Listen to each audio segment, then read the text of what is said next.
What's up, brother? Cole Morris, Coyote Academy. Hey, let's talk switching out some stock chain.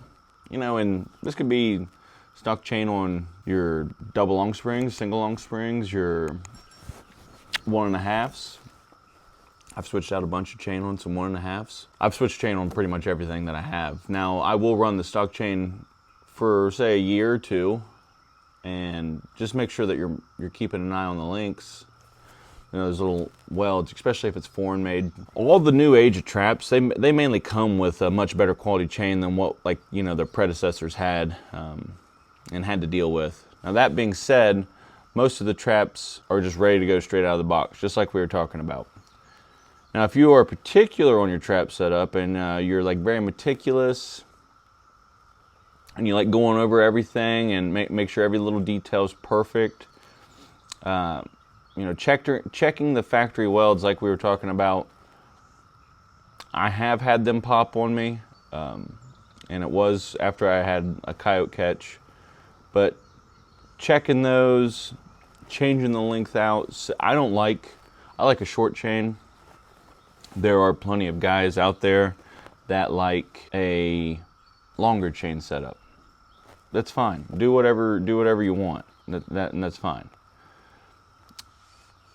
But you can take, whether it's a foreign chain and you can buy American, or you can take the double link chain like on the long spring traps, and you can take it out and you can just go to straight link or twist link, and you can go with like a number 2 or a number 3. So the number 2 is going to be smaller, lighter, not have as much strength when it comes to like pulling apart.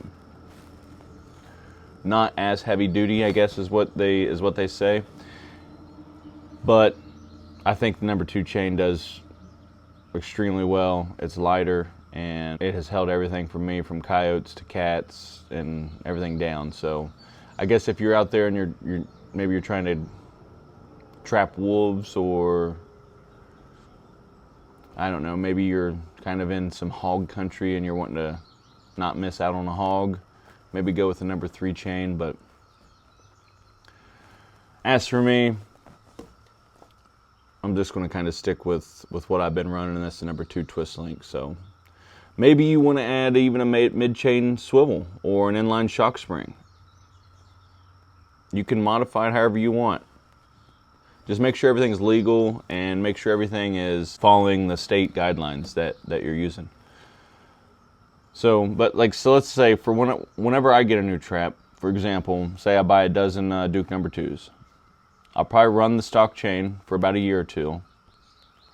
Or at least that's what I did when I was first starting out. The chain replacement wasn't extremely high on the monetary totem pole that I had at the time. So nowadays, I would buy American-made chain if it is possible.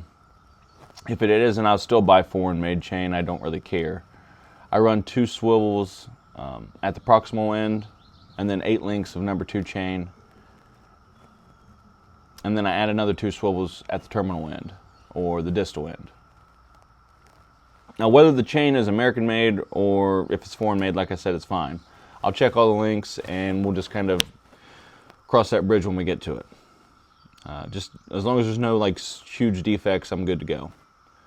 And like I said, if you want to use the heavier number 3 chain just for the insurance, go for it. But the number 2's worked really, really well and phenomenal for me. And another reason that the number 2 chain has I've grown an affinity for it is because I've been going out of state a lot, and if I can cut down on the weight, I can cut down on all the costs that kind of go into traveling out of state. So, like I said, I typically choose the number 2 twist link. I think it lays better in the trap bed, and I haven't had any issues with it. In my opinion, it's top notch. But you can switch out any traps that you want, or you can even add, if you want to add 4 foot of chain, you can. If you want to add 2 foot, if you want to add 8 links, you can. But eventually the stock chain is going to go bad, and it's always good to be in a position where you can switch things out and kind of upgrade, and it keeps you from having those misses, having those losses down the road. Hey man, I appreciate you stopping by, and until the next video.